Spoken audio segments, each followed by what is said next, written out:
This is Wittgenstein's Philosophy and Austrian Economics by Richard McDonough. And this was studies in the sociology of science. It looks like out of Canada, actually.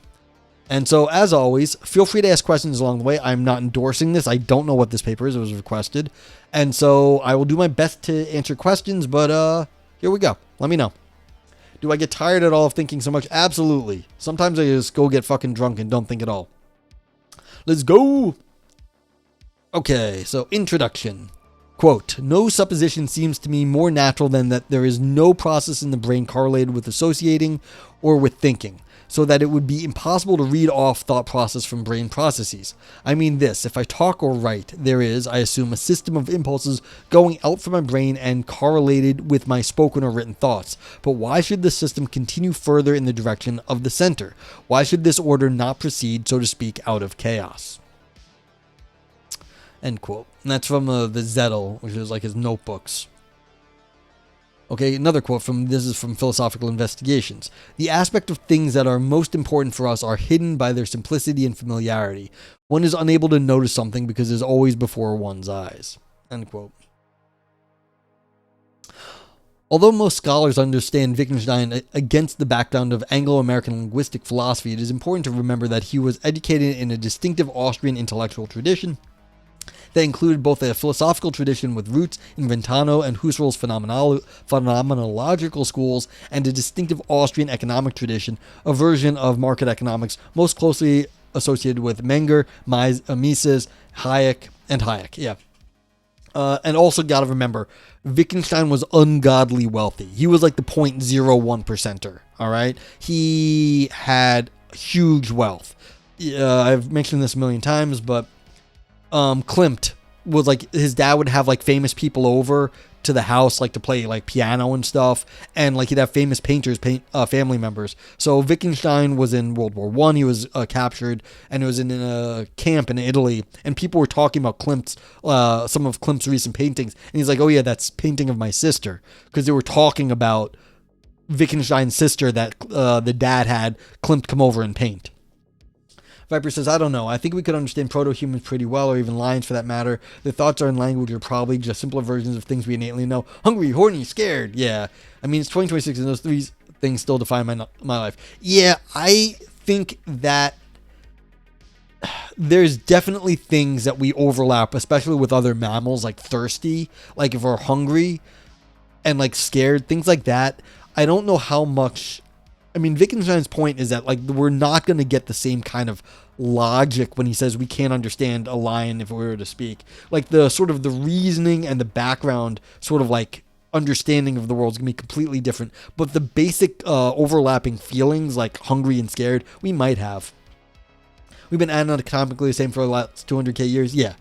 But I think culture matters, K-Pars. And that's my point, is that the way we understand death is going to be very different. Ravel wrote a piano concerto for Wittgenstein's brother. Yeah. What was the philosopher being in the front line? What is with the philosopher being in the front line? Because he was, well, first of all, half his brothers and sisters killed themselves. I expect they were all suicidal. I think he was, he got a medal for bravery. I actually expect that he was perfectly happy getting himself shot and killed. But he did get a medal for bravery. He was a scout, like an advanced scout. And so he was the guy sticking his head out and like trying to find the enemy people. Those people got picked off a lot. What's up, Yovko? So he was also kind of like, again, a rich kid growing up. He was a little patriotic, I think. So he joined the Austrian army in World War I. Russell may have been a more 1%er. I don't know, Unreal Brian. Wittgenstein's family was like stupid wealthy. Why were they so depressed if they were so rich? Well, look, being wealthy doesn't solve all your problems. But if you're poor, wealthy will solve at least some of them. But it doesn't solve all of them. Yeah. It's lonely at the top, yeah.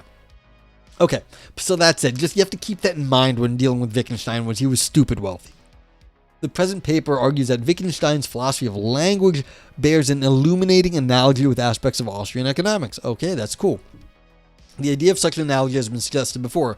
Kripke remarks that there is an analogy between Wittgenstein's private language argument and Mises' argument that rational economic calculation under socialism is impossible.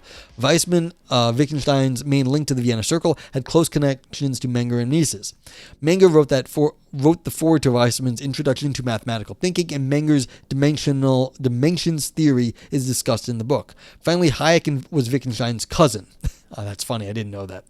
The key passage in Wittgenstein for the present interpretation is page 608 of the Zettel, hereafter 608, where Wittgenstein is usually understood to claim that language may arise out of neural chaos. Yovko, yeah, what's up, dude? How you been? I also want someone to convince me of the merits of continental philosophy in terms of methodology. Is it Kripke or Kripke? Kripke, as far as I know. Kripke, it's more Kripke, as I've heard it. And I wouldn't say I knew him well, but I did know Saul. So, yeah. So Kripke. I actually deal with the Saul Kripke Center at the CUNY Grad Center quite often. I know those people.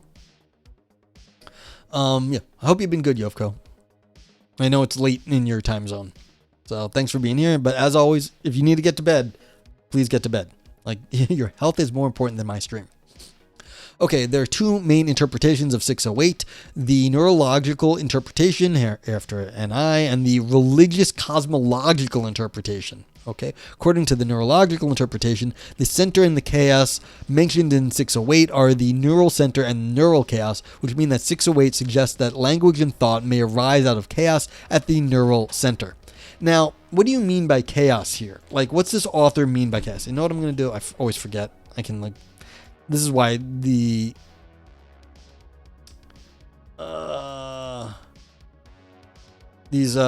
okay. So, what do you mean by chaos in this idea? Chaos, I mean, do they mean something chaotic? Because these are definable terms nowadays. Is it something we just can't process? Is it like static? What is it? I don't know. Kripke, yeah. I'm taking an all-nighter to read a whole Frankenstein for an exam I have tomorrow. Okay. Yeah. Okay. Yeah, I mean, actually, like, Frankenstein's good. Early, like, maybe the first, like, true sci-fi book of the modern era. Good philosophy, like, some actual, like, mechanical philosophy getting involved there. Social philosophy. You gotta always remember her husband was a bastard, first of all. And also... poet, her mom was a feminist, her dad was an anarchist, so it's like there's a lot of philosophy built into that stuff. Yeah. Okay. Based on Wittgenstein's remark to Drury that he looks at problems from a religious point of view, the religious one holds that 608 employs religious creation language, the emergence of order from chaos, to compare the production of language to the creation of a cosmos. Although the present paper agrees with the RCI, the religious critique of the neurological reading, the neurological interpretation, some may find the religious to be too metaphorical. The present paper develops an Austrian economic model of 608 that is more concrete than the religious model. The claim is not that 608 is really about economic matters, but that its picture of the genesis of language in 608 is instructively analogous to the Austrian view of genesis of economic value in free markets. Okay. So, Section 1 summarizes the religious critique of the neurological interpretation. 2 briefly sketches the religious critique. 3 explains the basic points of the Austrian economic calculation model.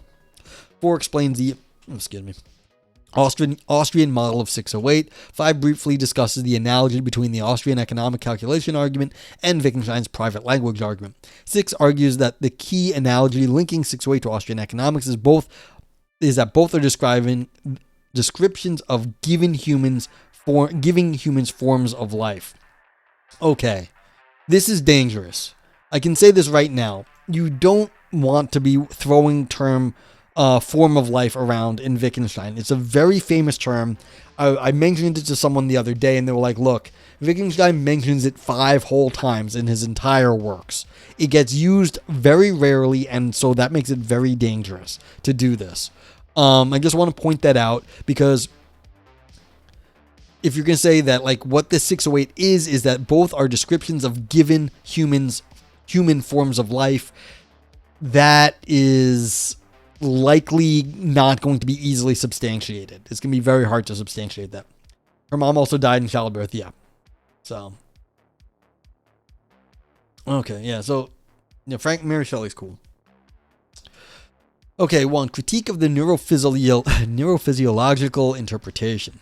In Zettel 608-10, Wittgenstein suggests that for all we know, our behavior could proceed from internal physical chaos. And that's from McGinn, who was a historian and philosopher of this.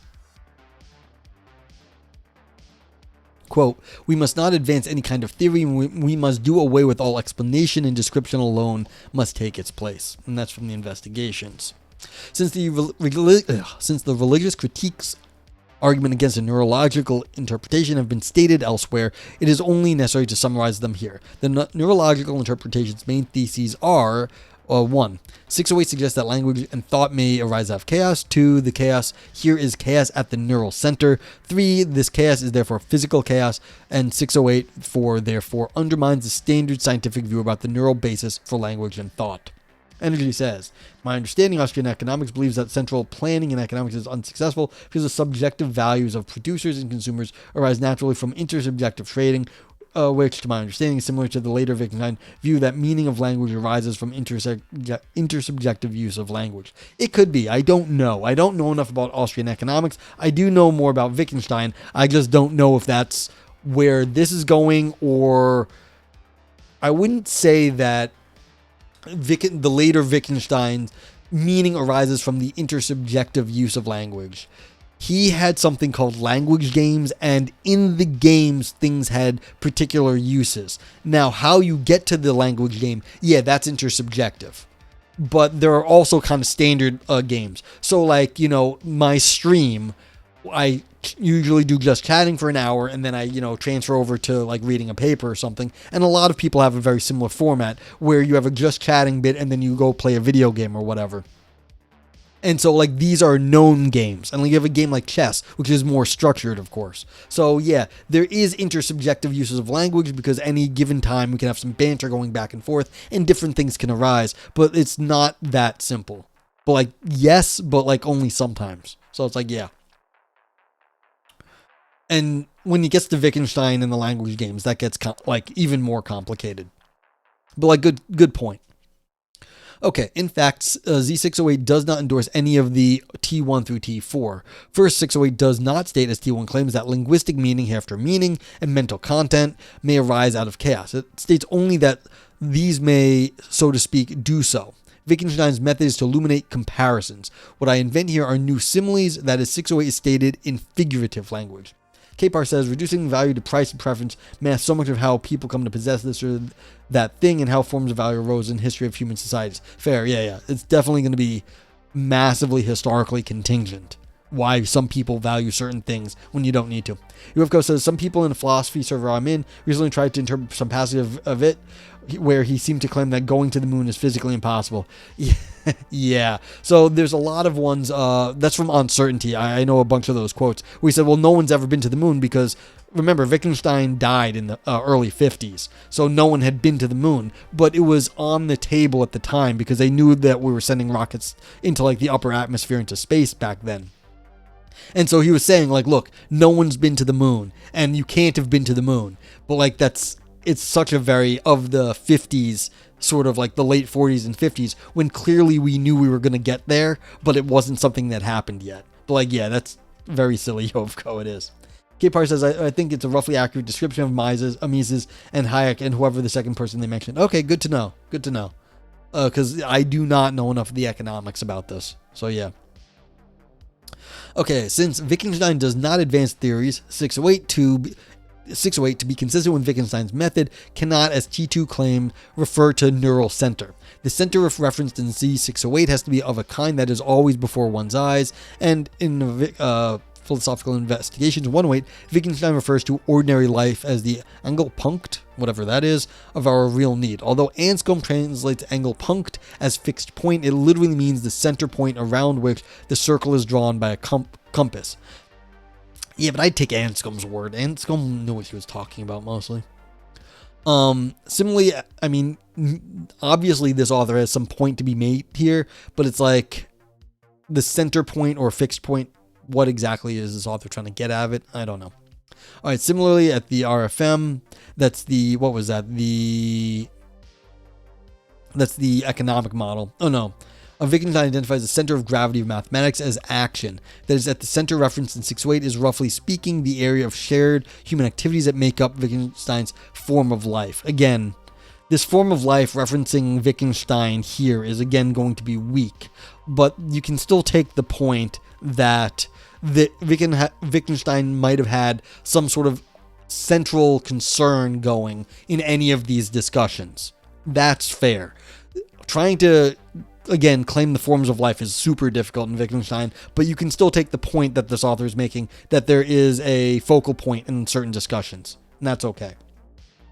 Capehart says, basically, it's a rational theory of economic value that people will pay proportion to how much they value a thing and have a fixed order of preferences. So A is greater than B, and B is greater than C, and then A is greater than C. Yeah, okay.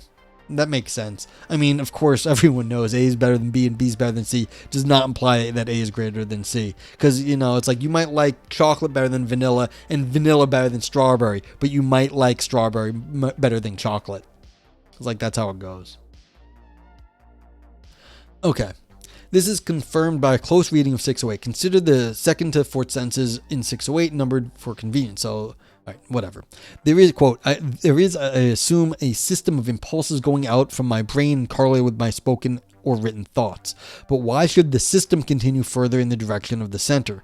Why should this order not proceed out of chaos? Yeah, why shouldn't... You can't guarantee that the end result will be some sort of rational construction. Like, why would you? You only know the end result. You don't know the starting point. Me when intransitivity of preferences. Exactly. Okay.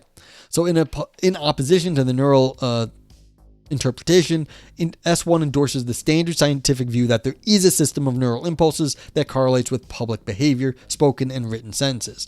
Neural interpretation mistakenly assumes that the word center in S2 means the neural center, but a careful reading reveals that it is not the neural center. Since S1, so first sentence specifies that the impulses move from the brain towards the world of public linguistic behavior, and S2, read naturally, asks why the system should continue in further that direction. The center mentioned in the second sentence is in the public world that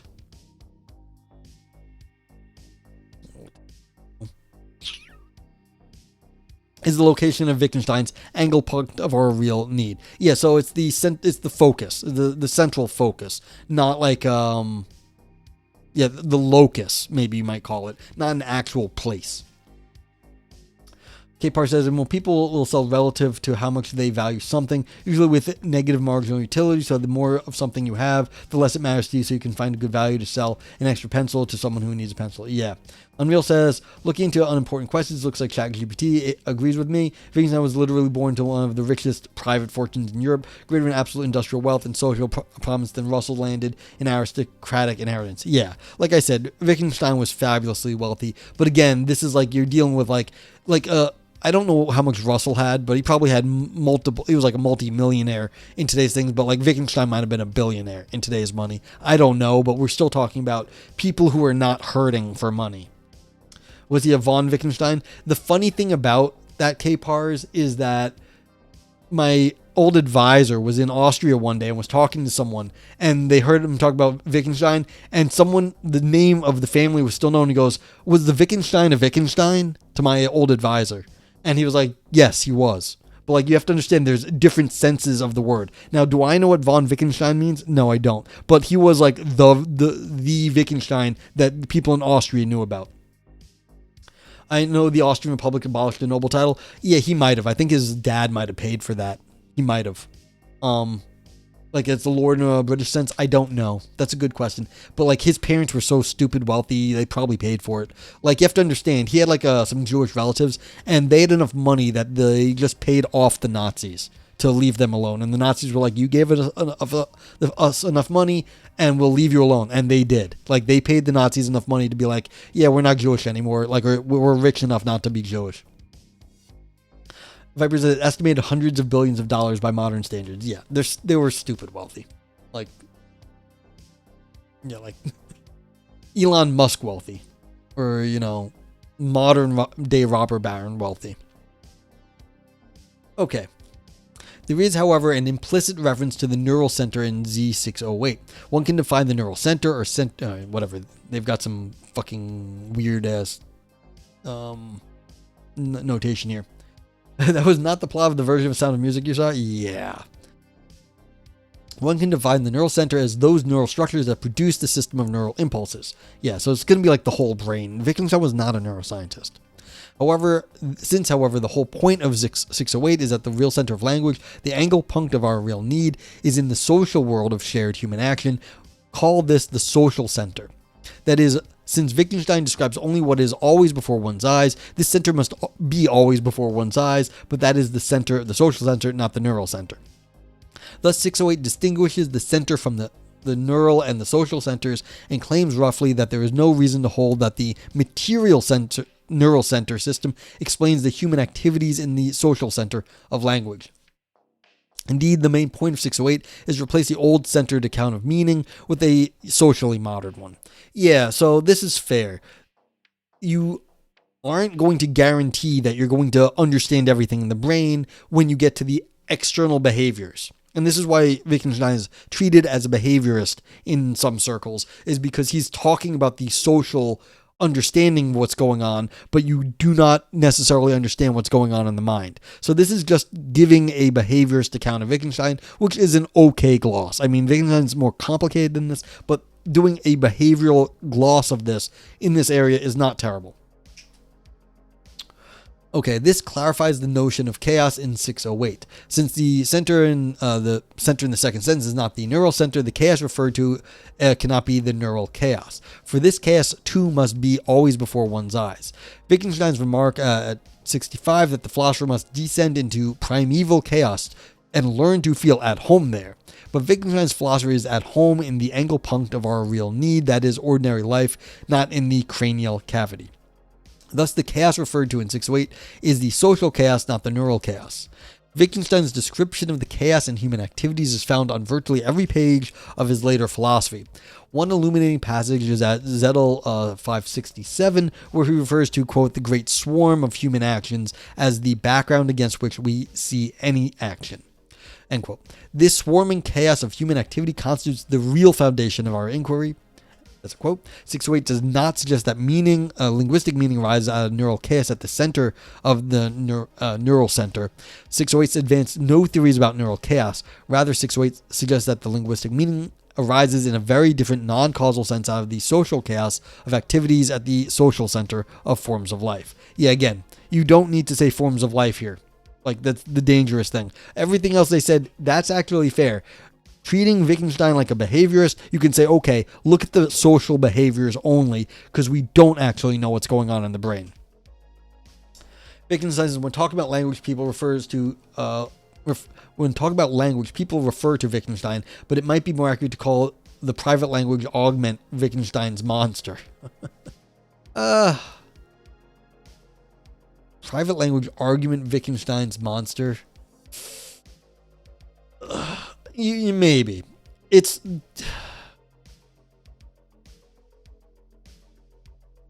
You know, I don't know how serious you are, you might be just joking about Wittgenstein's monster, but it is a main point of things he is known for. So, you're not wrong. It's a joke, but don't overthink it. But, I'm overthinking it at the moment. I don't start with that shit, Brian O'Brien. Voko's a fucking bitch. Yeah. But again, the easiest way to just deal with Wittgenstein is calling him a behaviorist, a linguistic behaviorist here. And that's not exactly great, but it's good enough quite often. Okay. Finally, 608 does not, as the fourth sentence above hold, undermine the orthodox scientific belief that the neural basis of language. The statement 1 endorses that view, quote, there is, I assume, a system, end quote. The illusion that 608 denies a scientific view is produced by the mistaken interpretation that the center and chaos referenced in 608 are the neural center and neural chaos. Once it is recognized that the center and chaos are, respectively, the center of forms of life and the chaotic Ganze, Gewimmel, I don't know how to say German, of human behavior and forms of life, this illusion evaporates. Again, just stick to social stuff. You don't need to worry about the technical words here. Thus, when 608 asks why that neural system should continue further in the direction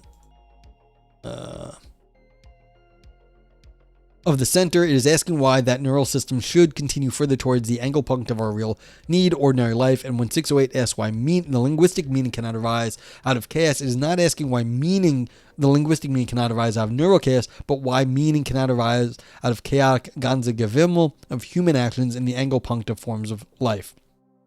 For those kinds of social centers and social chaos are, as Wittgenstein requires, already before one's eyes. And this is fair. Again, where do you get meaning in late Wittgenstein? Wittgenstein would talk about use and a social use, and so you'd have like these social games, and that's where you get it. It's not getting meaning out of the neurology or the biology.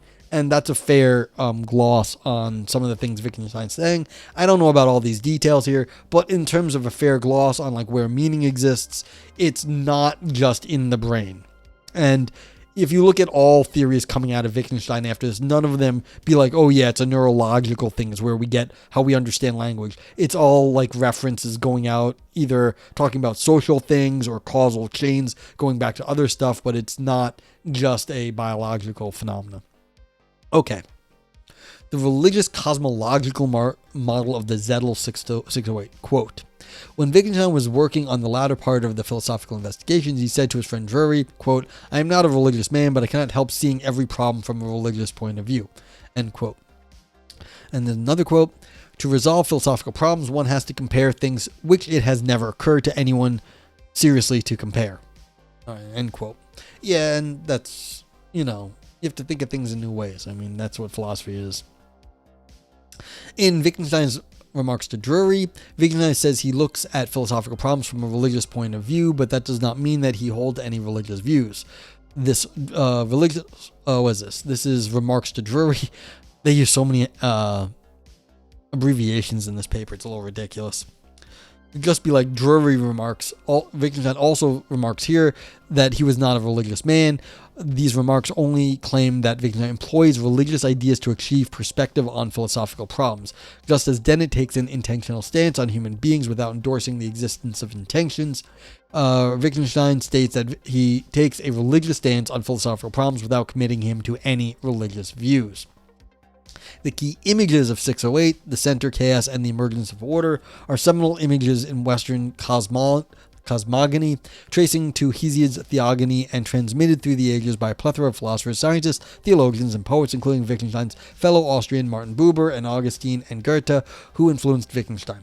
Indeed, similar religious cosmological imagery is employed by many recent chaos theorists in chemistry, biology, ecology, economy, psychology, etc., to reconceptualize numerous scientific problems, but no one thinks this commits them to religious views. 608 is about meaning, linguistic meaning, and content is not religion or cosmology. Wittgenstein only employs religious cosmology. Similes in 608 suggests new perspectives on his philosophical problems. They missed a word here. This is annoying. This is just stupid, but like, yeah, it's fine. I guess they felt they need to be like, he was not religious, but like, okay. The idea of an intimate connection between language and cosmology has roots in Wittgenstein's early philosophy. At NB 84, Wittgenstein describes man as the microcosm, and at TLP, this is a Tractatus Logico Philosophicus, which they did not define, and they're using a million fucking abbreviations here. He states, I am my world, the microcosm. Yeah, this is the problem. Like, now this author's jumping around a bit, and if you're jumping around without context, Wittgenstein changed his mind about certain things. He did not change his mind about other things, and so I don't know if this actually holds water, All right, Wittgenstein, indeed, he adds that the limits of my language mean the limits of my world. Yeah, this is Tractarian stuff. He may have held this later, but what this actually means later in mixing these two philosophies is, it's not great, because it's hard to say. You have to know, you'd have to really go through and be like, well, did he keep this, or did he get rid of that when he changed in the 20 years between writing the investigations and the Logico Philosophicus? Okay. Although he does not endorse the microcosmic doctrine in his later philosophy, he never renounced it. I mean, see, this is exactly the problem. Well, what did he renounce then? Like, what did he renounce? Like, tell me. So it's like, then they want to hold on to this. Well, are you cherry picking here, author? All right. Thus, when he moves away from the static conception of language in his earlier philosophy to the more dynamical conception in his later philosophy, it became natural for him to apply the creation models from cosmogony to his new view. Again, this is them making shit up. I have no idea if this is the case, but like, so what? Like, this makes no difference in the overall argument in their paper. Need to catch up. I've never even announced something. Yeah. By the static conception of language in his early philosophy is meant the views in the Tractatus Logical Philosophy and the notebooks in an eternal and unchangeable logical structure underlying language and the associated dismissal of the importance of history to his philosophical views. Quote, what has history to do with me? End quote. By the time of his later philosophy, Wittgenstein has reversed himself, describing his philosophical remarks as, quote, the remarks on the natural history of human beings, end quote. Since cosmogony, the description of absolute beginnings, is the ultimate in historical development, it becomes useful in his later philosophy to produce a cosmogony of linguistic meaning with a crucial proviso. Although his later philosophy emphasizes natural history, it need not be an actual history. At Investigations 230, he remarks that a fictitious natural history is sufficient for our purposes. Z608 is such a fictitious natural history, a fictional cosmogony of linguistic meaning. By employing this fiction, he hopes to achieve a liberating perspective on linguistic meaning.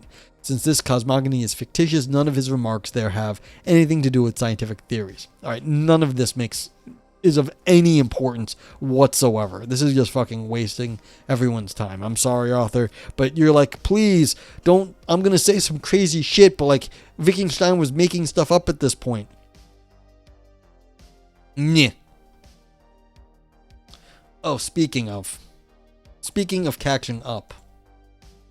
I don't think I did this. I too can say big words in reference works. Yeah, exactly.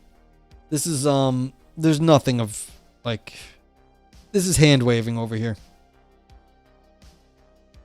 But that's fine. I mean, I don't think it affects the rest of their meaning. But alright. Okay, in summary, according to RCI, 608 employs religious cosmological language as a source of useful similes to clarify philosophical problems, according to me. See, this is all they needed to fucking say. They could have just been like, you could have ignored all that. You could have just been like, according to, like, this shit, this is what it is. All of the other stuff is window dressing. It's like, all right, that's all we're doing. Stupid. 608 compares the production of linguistic meaning to something no one has ever compared it to. What the fuck? No one has ever compared it to before. The creation of the cosmos. Yeah, people have compared language and the world before. This is nothing that special. Thus, the key concept in the archetypical creation stories are applied to language. Just as the ancient cosmos arises out of chaos, human language arises sosusagen, I don't know how to say it, out of chaos of human actions. The sosusagen indicates that Wittgenstein is not proposing any theories. All of these religious cosmological similes must be cast in terms of descriptions of phenomena already in plain view. You know what, I've been thinking about the Tower of Babel chat. You do know the Tower of Babel from like the Bible, where people got angry with God, so they built a tower at Babel to reach up to the sky to be like, what the fuck, God? And God saw this, and God was like, fuck you. And that's where we got all the languages in the world, because God was like, I'm gonna like fuck up your organization because you guys have too much hubris. That's where all the languages came from. God's like in creating chaos and fucking us up. It's like, what the fuck does this author mean that like human language and like religious stories don't like mix? This is literally in the fucking Bible. Like, seriously. Like, it's stupid. But like, yeah, it doesn't matter, but this author feels the need to like defend this view, but it's dumb. Sorry. Slight aside. My apologies. It doesn't affect the paper at all, really. Okay, so all these religious cosmological similes must be cashed out in terms of descriptions of phenomena already in plain view. Thus, what 608 really suggests is that human language arises out of the chaotic anzigavimel of human actions at the center of forms of human life. However, though it is well and good to employ this liberating religious cosmological picture, one wants a more concrete and believable account of this process. Fortunately, such an account is found in Austrian economics. See, all of this shit, this last fucking, this entire section is useless. They said they could have just been like, look, this is what the view is, that it's religious. I'm going to replace that with an economic perspective. That's it. That's all they need to fucking say. 3. The Austrian economic calculation argument. Quote, the evenly rotating economy is a fictitious system in which the market prices of all goods coincide with the final prices. The system is in perpetual flux, but it revolves evenly around a fixed center. The plain state of rest is disarranged again and again, but is instantly reestablished. That's from Mises' Human Action. Although the Austrian school was begun in the late 1930s, early 20th centuries in Vienna by a group of Austrians, one need not be an Austrian to belong to the Austrian school. The Austrian school denotes a set of ideas begun in Austria by the Austrians, but soon crossed national boundaries. Further, it is customary to distinguish between first-wave and second-wave Austrians. Many first-wave Austrians trace their views to Adam Smith's conception of laissez-faire, but some second-wave members, such as Rothbard, criticize Smith. Similarly, although Friedman is usually identified with the Chicago school, the two schools often overlap. Thus, Friedman, Hayek, Stigler, Poplar, and Mises founded the Mont Pelerin Society to promote the free market principles of neoliberalism. Doing so well now. The present task is simplified by the fact that the present paper seeks only to clarify those ideas of the first-wave Austrians with which Wittgenstein can be expected to have been acquainted. Yeah, like I said, he was rich. His dad had, his family had ungodly amount of money. They probably employed a bunch of economists to, manage the money and do stuff. The key Austrian thesis is that the economic calculation argument that socialism inevitably fails due to an inability to do justice to the complexity of the market. The present paper is not, however, committed to defend this argument per se. Hayek and Mises understand socialism to involve a central planning, but some have argued that socialist models without central planning are conceivable. Thus, it might be more accurate to describe this argument as the economic argument as an argument against economic central planning rather than socialism as such, but the question in the present paper is not whether the economic argument succeeds against socialism. It is whether it provides a useful simile for illuminating Wittgenstein's philosophical views. One basic thesis of the economic argument is that a socialist economy where production decisions are made by some central body cannot cope with all the information needed to make such decisions effectively. Since the decision-making center of a socialist economy is a central body, such as a bureaucrat in Moscow, call this kind of central decision-making body a central body, or an economic center here. Capar says, but socialism doesn't want to have a market. Marxist socialists, at least there are others. That's the whole point, lol. Yeah, so, again, even though this author is kind of talking out of their ass here, it's still fine. They made the point that it's just they don't like central planning. That's what you can just take it against central planning. That's all it is. And so any system with a central planning is going to be too slow to react to market conditions. And that makes some sort of abstract sense, I guess. Is that fair? I don't know. Yeah, so anything that doesn't have a slow to react central planning is what they were going for here. Okay. So Hayek sees market prices as essential information mechanisms. Note that prices as such are not such information mechanisms, and something's misspelled here. I don't know what that is. Someone in Moscow, central body of this is dumb. So someone in a central planning in Moscow might decide that the price of a liter of vodka should be 2 rubles. But this kind of price conveys no information except about what one Moscow bureaucrat thinks. In a market economy, by contrast, the price arises not in the Moscow center, but in the actual home of the market activities where the goods are produced. Yeah, so this is let the market set the price or do it through some other method. And they're saying the market is more reactive to actual on-the-ground stuff. Okay. A second basic thesis of the early Austrians is that the value of goods is not determined by the intrinsic value of the good or by the labor involved in producing them, but by the value that acting individuals place on the good. In a market economy, the value of a good is the value that arises from the subjective valuations of active members of that market.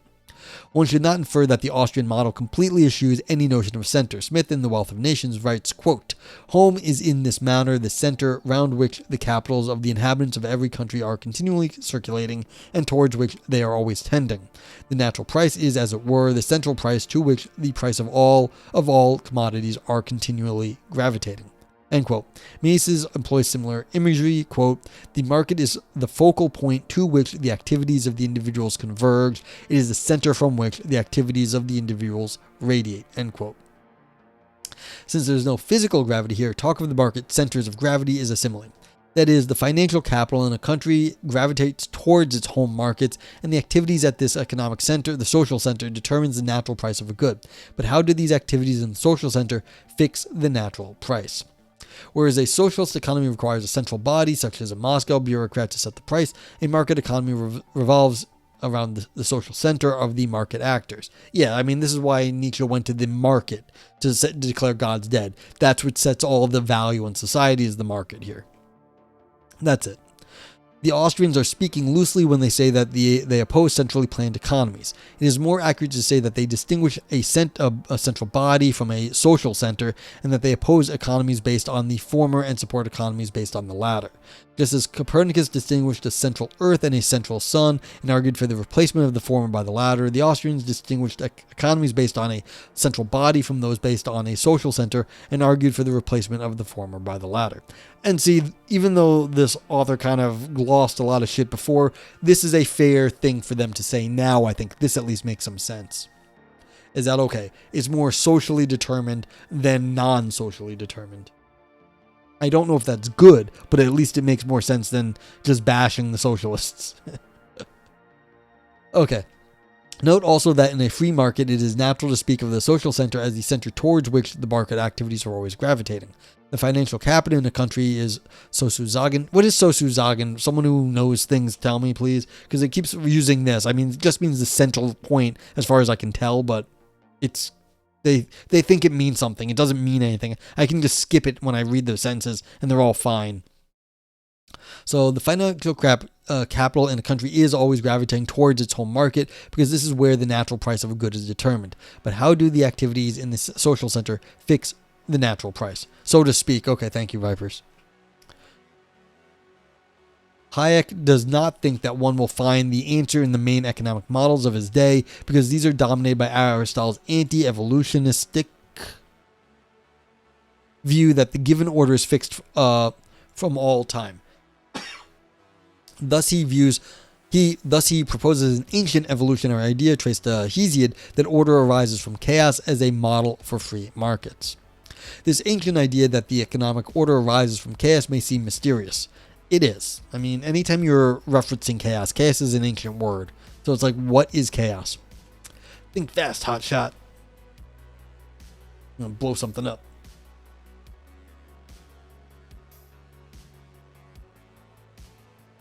Oh, good old Keanu movies. Think fast, hotshot.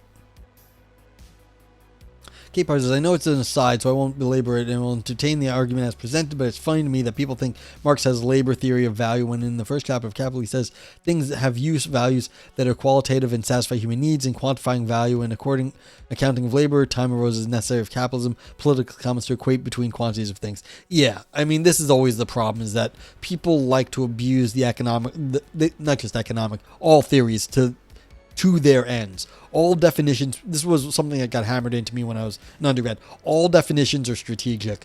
The reason you're defining things in a certain way is because you're trying to get to a certain conclusion. And so, yeah, the fact that they were kind of hammering the socialists when they don't actually define which communists or which socialists are bad, they just end up being like, well, we're talking about it's not set by some bureaucrat in Moscow. Yeah, no one thinks having prices set by a bureaucrat in Moscow is a good idea. Just some random person. Like, that's a straw man. But, like, yeah. Now, if they're going to argue for a market economy, well, which is what they look like they're doing, where it's, like, socially determined, fine. It's like, yeah, that's okay. I get that. But yeah, this chaos is, no one really defines chaos. Like, it's hard. Okay. However, in his discussion of Hayek's Road to Serfdom, Friedman clarifies the idea, referring to Hayek's view that prices are information mechanisms. Friedman points out that even though, quote, no one knows how to make a pencil, that is, no one person knows all the complexities involved, facts about the best kind of rubber, the right kind of wood, the way to machine that kind of wood, the processing of graphite, etc., not to mention all the languages, customs, laws, etc., involved in processing a simple pencil, let alone a car, a supercomputer, or a spaceship, the market seemingly effortlessly produces an abundance of excellent cheap pencils all the time. Referring to the seemingly miraculous feat, Friedman remarks, quote, "It's a marvelous example of how you can get a complex structure of cooperation and coordination which no individual who sat in a central office planned. It was a market that coordinated all of this." K-Par says, yeah, what's the natural price anyway? What's the natural about human cultural activity? Yeah, so this argument that just got made here, and here's my orange pencil, one of my favorite things. It's like, come on. Oh, this miraculous thing that we all work together. No one knows how to do it. It's like, dude, we've had so much history of working together and doing this shit. It's like, and now you think we're all of a sudden going to put anything together. It's a complete nonsense to think anyone ever knew how everything ever worked. So this is sort of a boogeyman that they're coming up with. It's a marvelous example of having a complex structure out of a market.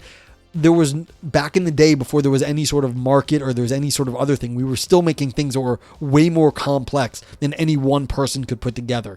So it's like, anytime there was society, things were already complex. It has nothing to do with the economic structure. That's not how it does it. Again, like I think what K-Pars was saying, it's like, this is how like you make it for capitalism to like look at it a certain way. But even before what we had now, people were already making highly complex artifacts that no one person could do. K-Par says, but basically it's just centralized, slow, and disconnected, and decentralized, quick, and responsive. Yeah. It is like Cybernetics argument, almost you need to be attuned to small changes at multiple points that get information to coordinate on the algorithm. Yeah, and this is the issue. It's like, well, yeah, you're going to have certain systems that are slower to act, others that'll be more responsive, but sometimes you want the slower ones for some reasons, and you want the faster ones to act at other times. But again, it's a balance there. Like, what exactly are we trying to accomplish? If we let the market control everything, we get monopolies, and those are bad. Because, like, you know, someone's getting all the money, and it's not like this capitalism just works without some, I'm losing words. You can't just let people run willy-nilly, because as soon as someone gets the money, they can prevent anyone else from doing anything. So, yeah. It is, so to say, out of the chaos of the market, the chaos of customs, facts, languages, rules, governments, etc., each of which is constantly changing, in which no single person could possibly understand, that the price of a simple pencil somehow arises. I mean, yeah. Hayek does not claim that the market is literally chaotic. To a layman, a swarm of bees might seem chaotic, but to an entomologist, can see order there. K-Par says, in terms of cog-sci, we actually oscillate between the two states of highly organized and decentralized brain networks. Yeah, and so, again, that's right. What are these folks trying to hone in on, though, on this sort of, what's the idea here that they're trying to get at? It's like, we don't always understand what's going on, but that doesn't mean it's pure chaos. Okay. Similarly, the swarming behavior of the market actors might seem chaotic from a distance, from Moscow, but each part of the process may be perfectly orderly. Anwar in Malaysia may not even know that the rubber he taps goes to produce pencils, but he knows everything about getting the sap from the tree. Ching in Singapore, who buys the sap from Anwar's boss, knows nothing about tapping rubber, but he knows how to use formic acid to coagulate it into a suitable form for transport. Andy in Australia knows nothing about either Anwar's or Ching's expertise, but he knows how to find the best buyers around the world, etc. Hayek thinks of the generation of economic order, that is, appropriate systems of prices from market chaos, as a spontaneous process. Each of the actors in the process is free in the sense that their actions are not dictated by some central controller. Anwar does not tap the rubber trees the way he does because Vlad in Moscow told him to do so. He does it that way because it is the way that he and his father before him have successfully managed to support their families for a century. The same is true of Ching and Andy. They all, however, are answerable to the central social market, but that is not like being subject to a central controller.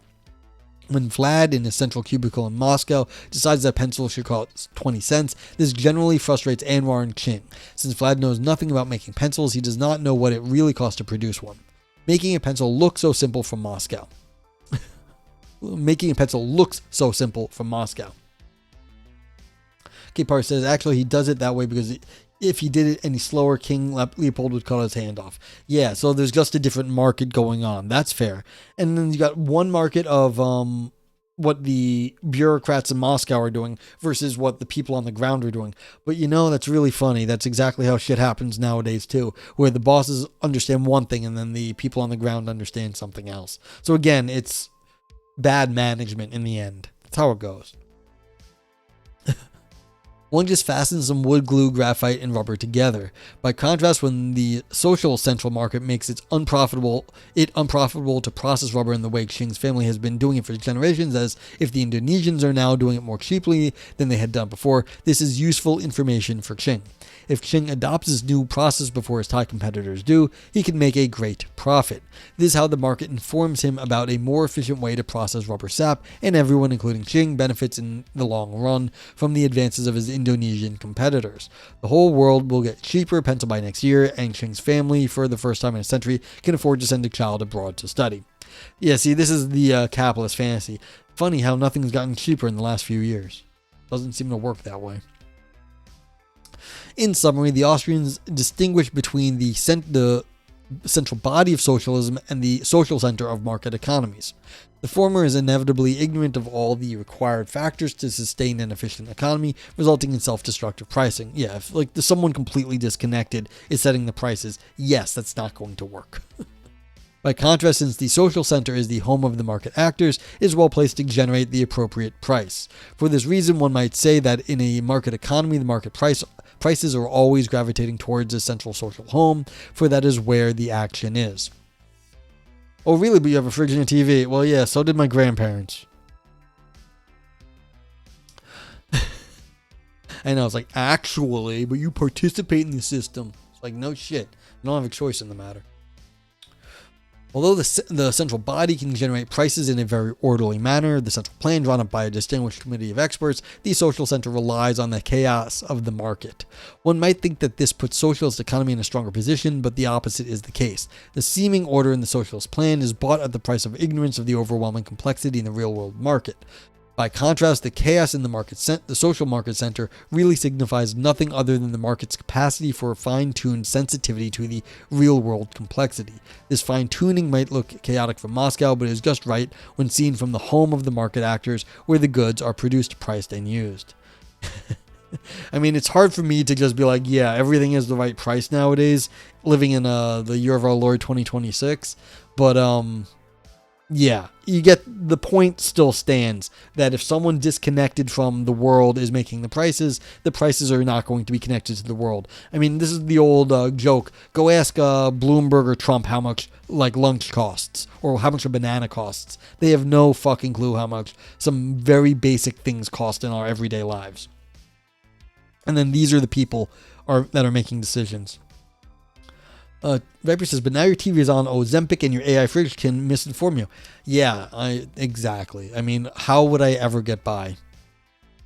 Okay, so now that we had a high school version of Austrian economics, which is really not that bad. I shouldn't be giving this author shit. They just had to run through this. And I understand that you can't actually do a good job in a few pages. But yeah. Now we're going to get back to the philosophy. The Austrian model of Zettel 608. Is this a quote? I think it's a quote. If I'm inclined to suppose that a mouse has come into being by spontaneous generation out of gray rags and dust, I shall do well to examine those rags very closely to see how a mouse may have hidden in them. But if I am convinced that a mouse cannot come into being from these things, then this investigation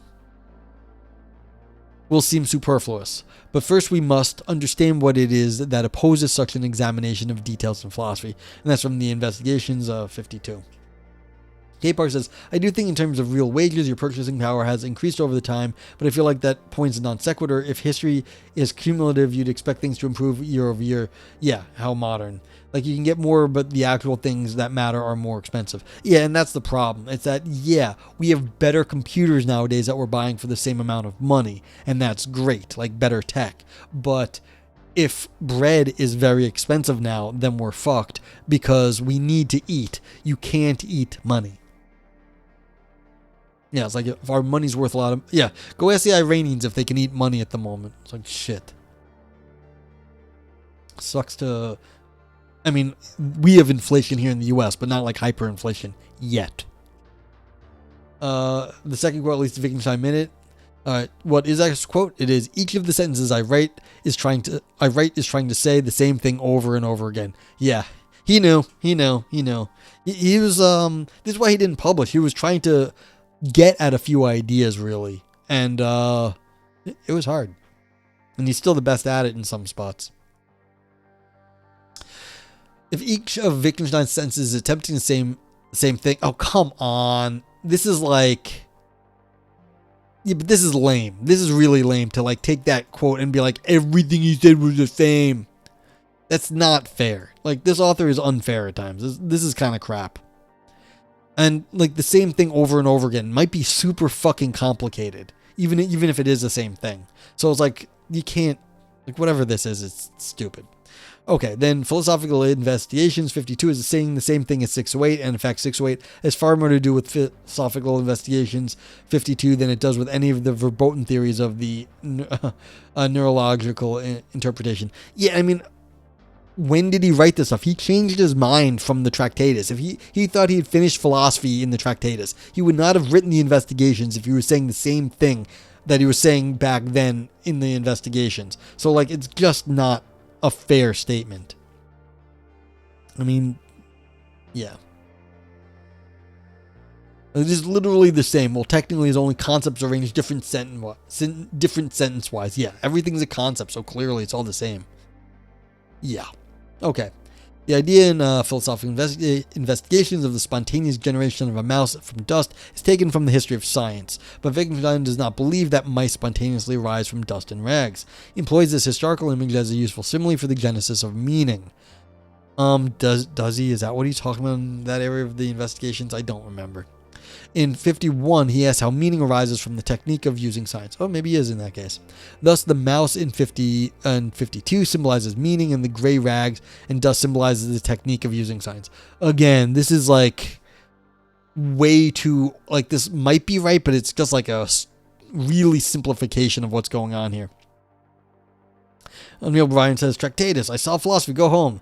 Investigations, wait, come back. Yeah, I mean, this was the problem. It's like, you can't be this like simple and flat-footed in interpreting this stuff. It's just unfair. It just is. There's no, like, maybe he's talking about this, but just be like, oh, well, clearly this means this and this means that. It's like, no, just don't do that. Okay.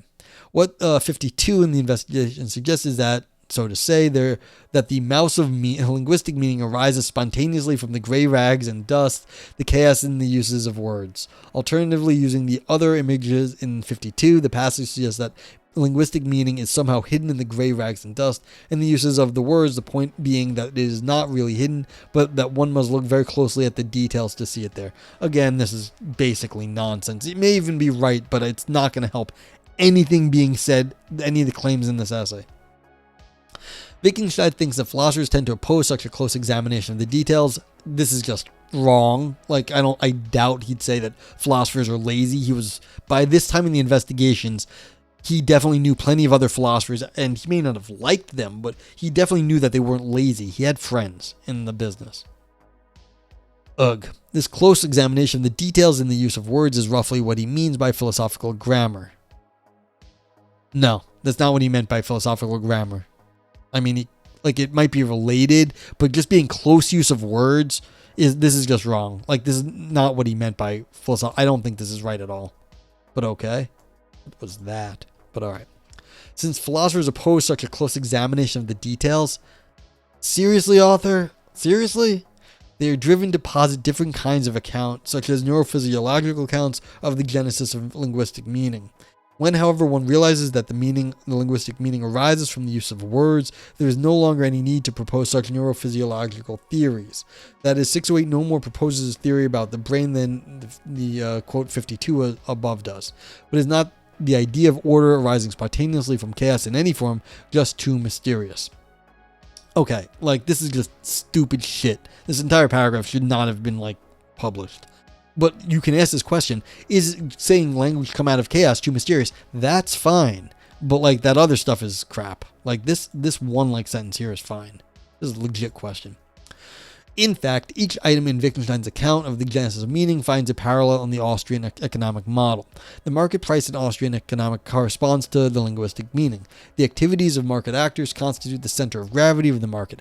Okay, and this is fine. If you want to use a market analogy for language and then saying the information there, that's an actual idea. The execution here is just driving me crazy. It's like, okay, we're doing an economic model of language. Fine, I'm sure that's been done. If not before, then maybe you can give Wittgenstein credit for this. Cool. The rest of this shit, like, is silly.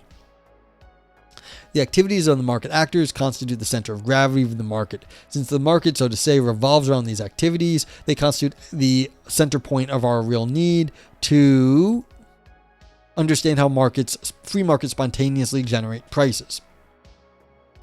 Never crossed me when Wittgenstein is on the line. Yeah, I mean, the problem is if you're going to be hand wavy about something I know, I'm going to call you out on it. It's just how it goes. Little bro just discovers semiotics 90 years too late. Yeah. I mean, that's right. This is just doing semiotics. And, it's like, yeah. Like, come on. It's like, go back to your purse. Seriously. Okay. Though these activities at the center of the market are, so to say, chaotic, it is out of this creative chaos at the market center that the natural price arises. Just as 608 suggests the linguistic meaning arises, so to say, out of the chaos center of the human forms of life, the Austrian economic model suggests that the natural price arises, so to say, stop with the so to fucking say, Sagen bullshit, out of the chaos of activities at the center of human economic forms of life. Again, forms of life is just, this person's just making shit up as they go. The worst part is, it's like if you want to actually do the Austrian economic model that Wittgenstein might have possibly referred to, cool. But like just the amount of crap going on here is not great. Just as Wittgenstein claims in 608 are qualified by, so to say, the claims by the Austrian economists are similarly qualified.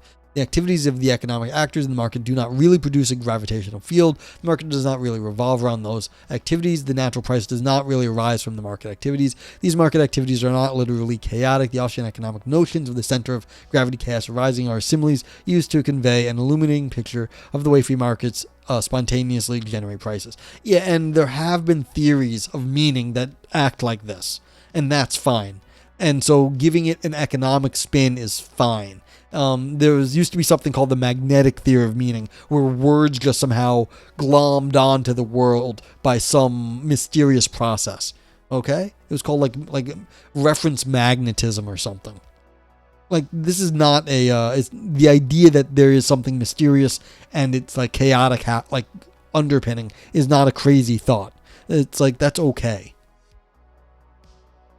Unlike the religious similes employed in the religious interpretation, the Austrian model provides a concrete, comprehensible account of the way natural prices arises. How the fuck is this concrete? They just were saying how this is all similes before. There is nothing in principle mysterious about how a plethora of market actors from different languages and cultures spread out across the globe are brought together in the market to produce an abundance of cheap, excellent pencils that benefit everyone. Friedman refers to the generation of wealth by the free market as a miracle, but there is really nothing miraculous about it. The Austrian model makes no appeal to a divine controller, an elan vital, or religious similes. The Austrian model appeals only to what everyone is familiar with in their everyday life, namely how human beings make free transactions with others who possess skills they lack themselves, combined to produce mutually beneficial results. Unlike the neurological interpretation, which conjures out of 608 the very sorts of causal theories that Wittgenstein vehemently and repeatedly rejects, the Austrian model invokes forms of economic life that precisely parallel Wittgenstein's form of life. Again, there is no way in hell they could have, not that they didn't establish this in this paper. I don't even think you could establish this given the state of Wittgenstein scholarship. Because, like I said, he does not talk enough about forms of life to really make this claim. Scholars need not therefore fear 608 envisages connectionist engines, quantum indeterminacy, or piles of sawdust in cranial cavity. 608 is a portrait not of hidden chaotic neurophysiological processes, but, so to say, the creative chaos in human life displayed by the Austrian economist claim by free markets already before one's eyes. Again, saying there is a game going on would work very well with the Wittgenstein's language games, and giving a economic spin on that would be fine. Talking about economies and games would work just fine. The rest of this hand waving is icky. What's up, Rex? How you been? If anyone doesn't know our buddy Rex, let's give Rex a shout out. Rex in 1986 does art and movement and gaming and is funny and is entertaining and does a lot of cool stuff over there. So go give Rex a follow if you do not know our buddy Rex. Okay, the Austrian model of the private language argument. A private language is one that is necessarily private, as inasmuch as it is used by some particular person to refer only to his own experiences. And that's from Ayer. Since Kripke introduces the idea of a parallel between Austrian economics and Wittgenstein's private language argument, it is useful to show how the Austrian model of 608 relates to the private language argument. Since it is impossible to do justice to the private language argument here, the present aim is only briefly sketch this analogy. Well, author, it didn't fucking stop you from everything else. Sorry. The idea behind the private language argument is that when S truly says, I feel pain, she is stating something that she alone can understand because she alone knows the referent of her expression, my pain. Her word pain belongs to her private language and no one else can understand as she does. This notion of a private language presupposes the notion of a private center by reference to which the meanings of the words in that language are determined. In most versions, this private center is something like a Cartesian ego hidden behind the language user's public presence as they describe their private experiences. One could, however, imagine that a material object like a brain is such a center insofar as it describes its experiences from the unique neural position that it alone enjoys, or the beetle in the box. That could be your private object. That is, the key notion here is the notion of a private center of experience, which can come both in the immaterialist and immateriality forms. Wittgenstein's argument against the idea of such a language is that since X hypothesis, a private language does not admit public standards, whatever seems to that private center to be right is right. But Wittgenstein holds that is incoherent. If whatever will seem to be to the private center to be right is right, then one cannot speak of it right or wrong here. But without a standard for right or wrong, one does not have a language, only babbling. That's a decent enough gloss for now. Compare this picture of a private language with the picture of a private price for an economic good. Recall that Vlad, in his central cubicle in Moscow, believes he knows the price of the pencil produced by... I'm not going to say Vlad. Let's say Trump, in his little cubicle in Washington, believes he knows the price of anything in the United States, made by market actors scattered across the globe, and that's, of course, how we get our tariffs. He is quite certain about the price because he decides it himself. What seems to Trump to be the right price is the right price. If he decides a pencil should cost 50 cents, then it costs 50 cents. He is certain about the cost of pencils mirrors Jane's certainty about the meaning of her word, pain. Just as Trump in his central Moscow cubicle can decide the price of a pencil, Jane alone in her consciousness or brain can decide the meaning of her words. The problem for Trump's position arises when his private decision about the price runs up against the reality of marketplace. For Trump's price, decided in the sublime privacy of central cubicle, has nothing to do with the real price of producing pencils. The real natural price of producing pencils is decided in the chaos of the activities of the social center of the marketplace. Of course, that is precisely what Trump finds unacceptable. Why, he reasons, should the price of pencils for the long-suffering masses be determined by the chaotic activities of hordes of market actors around the globe? Yeah, why would we let, Canada, run a crazy trade deficit with us and taking advantage of the US. That would be insane. Everything would be so much more orderly if a central bureaucrat decides the price. The Austrian reply is that it is precisely in that market chaos that the price runs up against the economic realities. If Trump wishes to understand the real economic value of goods, he must abandon the unworldly security of a central Moscow cubicle and face the chaos of the market where the natural price of goods arise in proximity with the actual production of those goods.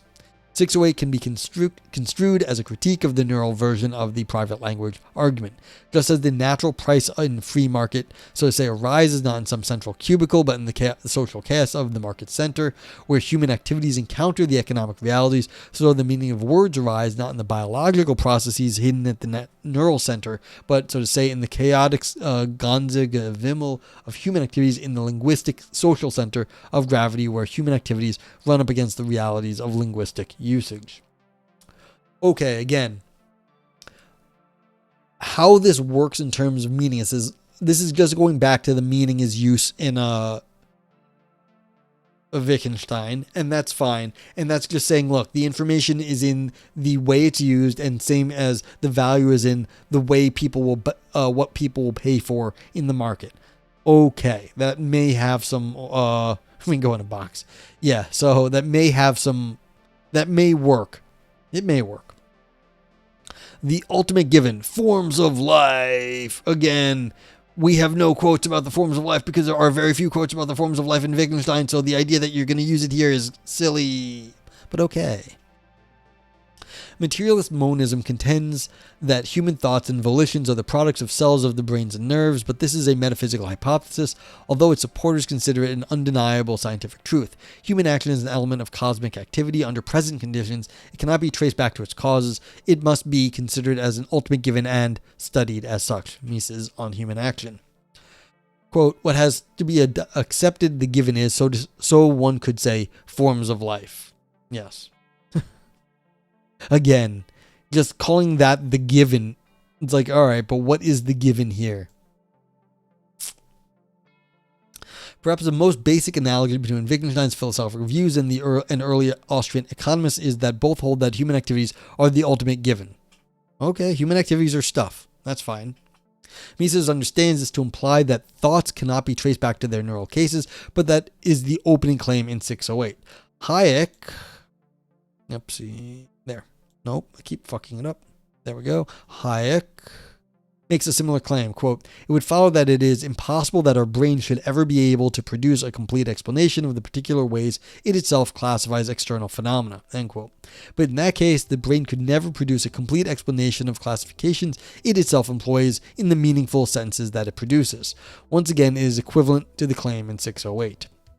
Significantly, both Mises and Wittgenstein cite the same passage from Goethe in support of their respective views that human intelligence is grounded in action. Quote, oof. The Ludwig given and the Ludwig taketh. Yes, K. Parsh. All right, so quote, as an a priori category, the principle of action is on par with the principle of causality. It is present in all knowledge of any conduct that goes beyond an unconscious reaction. Quote, in the beginning was the deed. And that's from Mises. And there's another quote, language I want to say is a refinement. In the beginning was the deed. And so that must be from Wittgenstein. So yeah, they're both saying that action is the basis here. Okay. Note that if die Tat is really the beginning of human language, then language cannot be the product of a prior beginning in the brain. Again, this is reading a lot into one line. Just you're taking this one line and being like, oh, clearly this other thing is wrong. But that's really hard because we're jumping between books and theories and times. And it's like, all right, well, clearly this doesn't make sense with that. Like, all right, who the hell knows? Once again, that is the central point in 608. Mises stresses that the given is not just another phenomena that requires explanation, but must be studied in the way appropriate to the given. He calls his investigation of this given phenomena praxeology. Since praxeology investigates this a priori phenomena, Mises calls his view methodological a priorism. Although Wittgenstein tends to avoid an appeal to the a priori as such, seeing this as bound up with misleading philosophical pictures, he does hold that his philosophical descriptions are undeniable. Quote, if one tries to advance theses in philosophy, it would never be possible to debate them because everything would agree to them. End quote.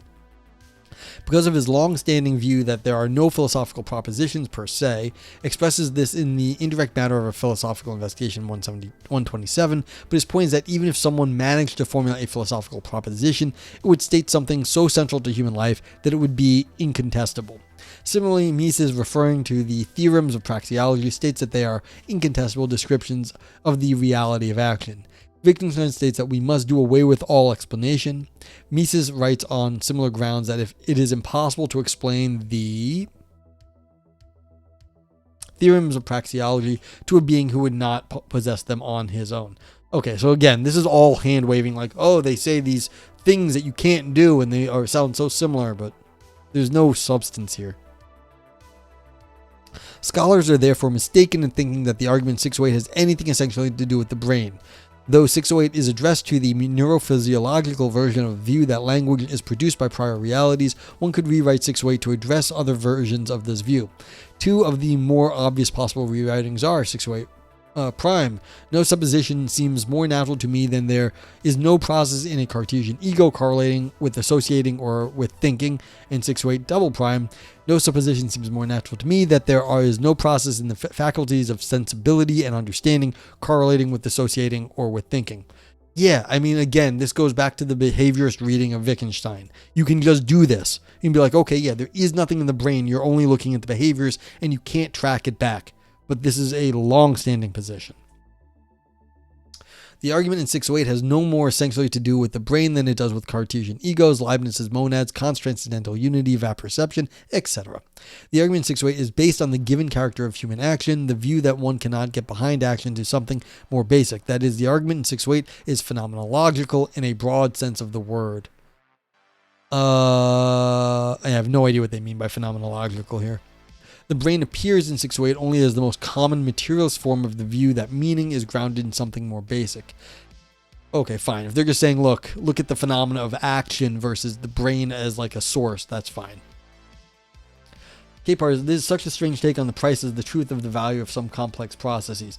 Yeah, and that's what's all the problem here exactly, is that they're taking they might have a decent analogy, but they're trying to squeeze this for all it's worth, and it's getting very strange on this. The idea that that Wittgenstein can be said to be playing language games and that the games could be economically modeled. That is all that needed to be said here. Like, Wittgenstein was doing language games. The games can be the games should be interpreted behavioristically, and then a game structure can be economically analyzed. That is the fucking whole of this entire paper.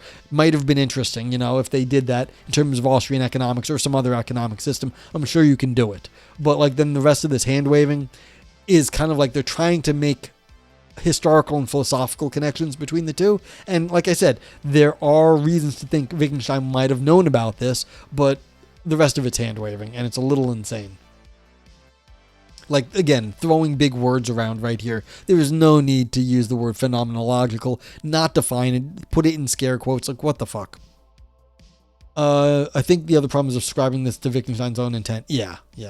I mean, they're cherry picking. Like I keep saying, they're pulling different quotes from different books at different times without context. And again, that's just them shoehorning this in. And that's what you're saying, ascribing it to Wittgenstein's intent.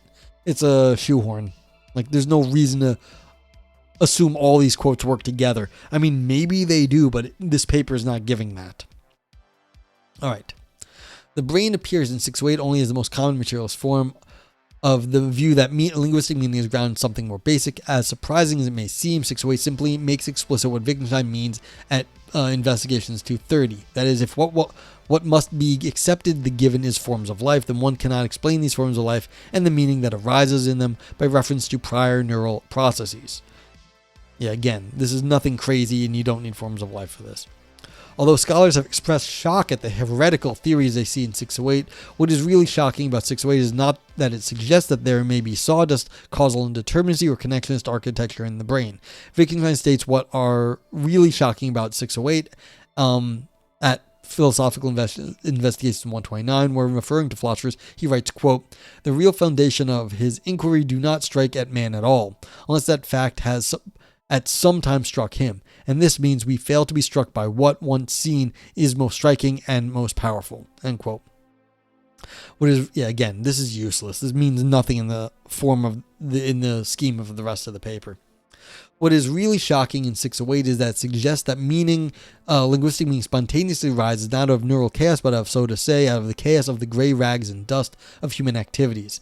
In the terminology of Austrian phenomenology, what is really shocking in 608 is the discovery that linguistic meaning is a denizen of the life world. It is the discovery that the resolution of one's problems about meaning, linguistic meaning, had been right before one's eyes all the time, but that one had been unable to notice it for the very reason. Yoko said there's like the schizo girl I know who has literally basically underwent AI psychosis, not to diagnose her, but it did look like it, and it makes sense given her background mental health problems. She very often also uses the term phenomenology in related terms. Yeah, is what happens when people don't have a firm grasp of what's going on. They throw around a lot of stuff to make it sound like they know what they're doing. But why would you do that if there's no point in doing this sort of thing? Dojo says scholars are rarely all that shocked. Yeah. I mean, there's people who disagree, but like, this is not, when did this paper come out? This is from 2014. There's nothing that like is said in this paper that would shock anyone in 2014. So, I mean, it's just, someone who does not understand the Wittgenstein scholarship. This doesn't mean their thesis is bad. Like, I'm not angry with their Austrian interpretation of Wittgenstein. I'm just disagreeing with the way they presented it. I mean, she could often give explanations for how it connected to what they said. However, contrived these explanations may seem, exactly. It's contrived. Yeah. And that's what it is. It's like this, like these quotes are just cherry picked and they're contriving it to make it sound more plausible. And it's not helping their argument. Just this sort of thing does not help your argument. And from a argument person, like my perspective on these things, throwing more junk at the wall does not actually make anything stick. You have to be more focused, because the argument, like throwing stuff at the wall, everything's just going to fall down eventually. If you want to like actually get through somewhere, you have to like drive through the wall with like, a bullet, a small thing, you drive that through. That's how the arguments run. You do not just throw shit at the wall and see what sticks, because it's not going to stick very long. Okay. And here we go. We're more big names are getting dropped. It is, of course, odd to speak of a discovery of something that's always before one's eyes. In fact, it is a bit like the unsettling discovery by the famous Austrian psychologist Freud that has always loved one's mother and hated one's father. Yeah, again, throwing around bullshit. There's no reason to bring in a quote from Freud here. Perhaps this is why philosophers whose paradigms involve positing hidden neural mechanisms cannot believe that Wittgenstein means what he says when he states one must not advance any kind of theory or explanation. Since he cannot mean what he says, he must be making a shocking claim about these hidden mechanisms, perhaps that they don't exist at all or that they are replaced by something bizarre, sawdust in the cranium. But Wittgenstein makes no such claims. Statement 1 affirms the standard scientific belief in the existence of a brain-behavior correlation. What's up, Retheus? How you been? Doger says Hayek and the Wittgenstein were second cousins. Some exploration of that would be interesting. Yeah, exactly. If we this is why they started off with saying stuff like that in this paper. And the problem is that like if they had actually focused on maybe what Wittgenstein did know of Hayek, or Hayek, their interactions, that could have done something here. But instead they're misquoting Freud and all this other shit. Good to hear, Arethius. Good to hear. I'm feeling pretty good myself at the moment. I mean, things have been messy in the beginning of the year, both like personally and other stuff, but so what? Nothing bad. Okay. What Wittgenstein claims in 608 is that for the purpose of his problem of meaning, this brain behavior system is like a beetle in a box. Again, just throwing shit around. Can never be opened. That is this is just private language argument. Now they're throwing it around in a different area. Doger says, I like to think that the author scholars are drunk undergrads. They quite often are. Yeah. Well, it's just America, Retheus. And like I had some minor, like I had to go to a memorial, like a family friend died recently, and that was I turn into a fucking mush sometimes at these things. But like, yeah, did they already define beetle on box? They talked about it earlier, Arethius, but like in such a trivial manner that it's just this person likes hand waving and throwing around terms. It's disappointing because they might have had a good idea, but the execution here I just find irritatingly bad. Okay.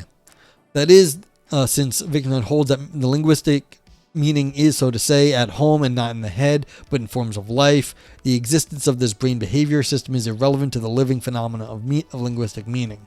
608 only states something shocking if one already believes the metaphysical view that such life phenomena must be caused by something more basic. If, as Mises points out, one already holds that metaphysical view, then the reminder that linguistic meaning is always before one's eyes must be shocking. So I hear about that in the funeral. Yeah, it happened. Had a couple, one very unexpected myself. Yeah, it's not fun. It's not fun. This one was expected, actually, because the family friend refused, did kidney failure and refused dialysis. So it's still shocking when it happened, but it wasn't like so unexpected. So, but it's still not fun. There is a tendency by many mainstream academics to view both Austrian economics and Wittgenstein's philosophy of language as strange interlopers into their respective fields. Is there really, author? Like, are we really so like finding this as like strange interlopers? Yep. Russell, okay, now we're throwing around another name. Russell, who held Wittgenstein's early philosophy in great esteem, could see no merit whatsoever in Wittgenstein's later philosophy. I mean, they were annoyed with each other at that point. I don't know if that's true, but whatever. Similarly, many mainstream economists see Austrian economics as heterodox and unscientific, but if the present paper is correct, Wittgenstein's philosophy of language and Austrian economics are both applications of the same distinctively Austrian paradigm for thinking about a wide variety of human phenomena.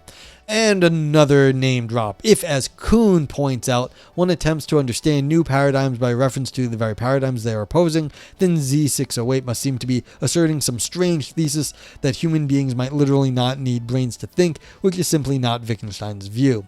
608 is in a real sense a very Austrian passage. The real point of 608 emerges when one compares it with the Austrian view about spontaneous arising of economic order from the chaos at the center of gravity of the market.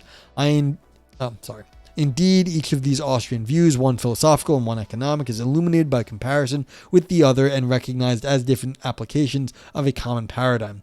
Neither 608 nor Austrian economics are concerned with hidden mechanisms or hidden essences. Both are rather concerned with that which is always before one's eyes, but which one fails to see because of its simplicity and familiarity, namely the creative chaos of human activities at the true center of gravity of forms of human activities. Unreal says, if he footnotes Kevin Bacon, I'm out. Like, seriously. I mean, I'm looking. I don't know. Like, 6 degrees of everything. But anyway, that was it for that. You know, as always, if you're in chat, please, you can drop some emotes. Let me know how you feel about this paper. This paper I found personally to just be very disappointing because the author is obviously smart. They also, to me, obviously didn't pull off what they wanted to pull off. Read this. Sorry, can you give me a summary of what he's arguing so far? I showed up late. Okay, so this is fine. There's a argument in Austrian economics that says, look, the way prices are set is the market sets prices, okay? Easy. And it's a social phenomenon. And in Wittgenstein's also very behaviorist about his language. So the way meanings are developed is through use in social situations in some sense. This is where his language games thing comes from.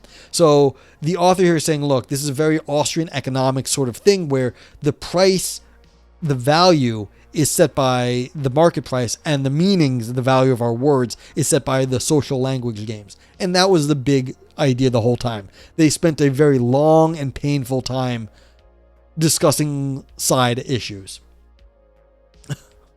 But that's it.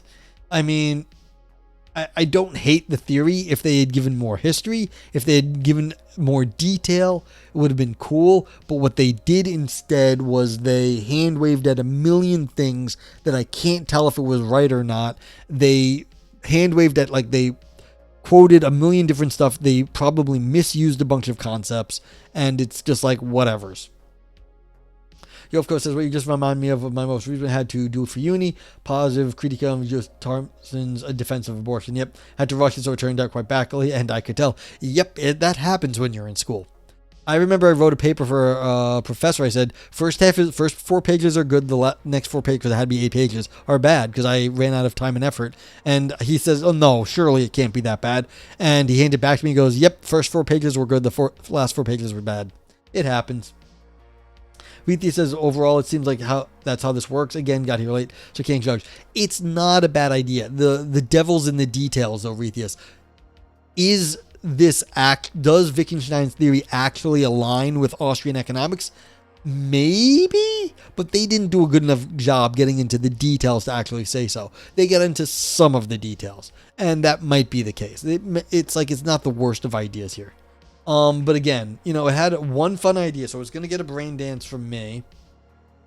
But then it's also going to get a bunch of Nog grapes. Well, no, what is this? Is this grapes? No. I think, did it make its argument? It didn't walk it back. So this is all Nog turd levels. This is just a bunch of Nog turds, unfortunately. You're going to get a Nog knife also on this. So yeah. Like Unreal said, nay, turd knife. Not all things Austrian are fungible. Yeah, I mean, this is kind of where it's going. So it's just like the hand waving and the loose talk is just so rough here. K-Part says, like, the idea of meaning of language happens in social interactions all over the place in Wittgenstein's time. It's more likely to have come from that. Yeah, I mean, there's other ways to do it. Plus, I don't think that's a great reading of even the Austrian position, which I think is more like showing how from the utilitarian principles to create behavioral rules about what and how to value things, you can get a model of market prices. This is like saying price is the meaning of things agreed upon in complex interactions. Yeah, exactly. That is so much the hand waviness of this. K-Part says, I don't know if that makes sense. I'm still thinking it through, but something seems off. Yeah, that's the problem here, is that I don't know about the Austrian economics enough, and the author didn't seem to get enough details here either. Energy says, I believe the paper did a good job establishing conceptual similarity between the Austrian economics critique of social central planning based on the impossibility of a private central planner having enough knowledge of economic value to logically set the prices with Wittgenstein's private language argument. Yeah, I mean, that was the thing. It's like they got it. They did get it, but